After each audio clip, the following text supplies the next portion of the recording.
Kære søde Natasha, stort tillykke med din konfirmationsdag. Jeg ved, at du har glædet dig. Og jeg har lovet dig at sende en lille hilsen. Vi har hejst flaget herude i Evang. Her hvor du har været i hvert fald 5 gange. Hoppet på trampolinen. Og hygget over sofaen. Med alle venner og veninder fra din gamle klasse.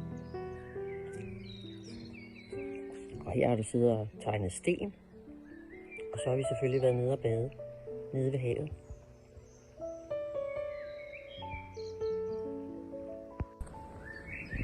Jeg håber, du får en dejlig dag, og jeg glæder mig så meget til at se din smukke kjole. Og jeg håber også, du får en masse gaver. Gode penge, som du kan købe noget spændende for. Det her er en hilsen fra din gamle lærer. Og jeg sidder i min have og tænker på alt det, vi har oplevet sammen. Lige fra du startede i 0. klasse. Og 1., 2., 3. og så igen havde jeg dig i tysk i 5. og 6. Og du kommer stadig selv i 8. klasse og giver mig et kram. Det er der ikke nogen andre, der gør. Og det sætter jeg så meget pris på.